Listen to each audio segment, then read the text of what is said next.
ഈ വായനാറ്റം ഉണ്ടാകുന്ന കണ്ടീഷൻ അല്ലേ, നമ്മുടെ വായയിൽ നിന്ന് ദുർഗന്ധം പുറത്തോട്ട് വരുന്ന ചില സാഹചര്യങ്ങൾ ഉണ്ടാവാറുണ്ട്. സാധാരണ അങ്ങനത്തെ കണ്ടീഷനൊക്കെ വരുന്ന സമയത്ത് ആളുകൾ ചില ഒറ്റമൂലികളോ അല്ലെങ്കിൽ സ്വയം മരുന്നുകളോ പ്രയോഗിക്കാറുണ്ട്. പക്ഷേ നമ്മൾ ഈ ചികിത്സകളൊക്കെ ചെയ്യുന്നതിന് മുമ്പ് ആദ്യം ഈ വായനാറ്റം ഉണ്ടാകുന്നതിൻ്റെ യഥാർത്ഥ കാരണം എന്താണെന്നുള്ളത് കണ്ടെത്തണം.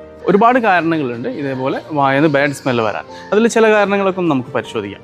ആദ്യം തന്നെ ഈ അൺഹൈജീൻ ആയിട്ടുള്ള അവസ്ഥ എന്ന് പറയുമ്പോൾ പ്രോപ്പറായിട്ട് ബ്രഷ് ചെയ്യാതിരിക്കുക, മൗത്ത് വാഷ് ചെയ്യാതിരിക്കുക ഒക്കെ ചെയ്യുന്ന സമയത്തും ആ വായന്ന് സ്മെല്ല് വരാറുണ്ട്. അതേപോലെ നമ്മൾ കഴിക്കുന്ന ഭക്ഷണങ്ങളൊക്കെ നമ്മുടെ പല്ലിലും അവിടെ ഇവിടെയൊക്കെ സ്റ്റക്കായിരിക്കുന്ന സമയങ്ങളിൽ അത് കുറച്ച് കഴിയുന്ന സമയത്ത് ജീർണിച്ചിട്ട് അത് ബാക്ടീരിയൽ ഗ്രോത്ത് വന്നിട്ട് ഇതേപോലെ ഫൗൾ സ്മെല്ല് വരാറുണ്ട്. അതേപോലെ തന്നെ ടൊബാക്കോ, അതുപോലെ തന്നെ സിഗരറ്റ് ഇതുപോലുള്ള സാധനങ്ങൾ യൂസ് ചെയ്യുന്ന ആൾക്കാരിലും ബാഡ് സ്മെല്ല് ഉണ്ടാവാറുണ്ട്.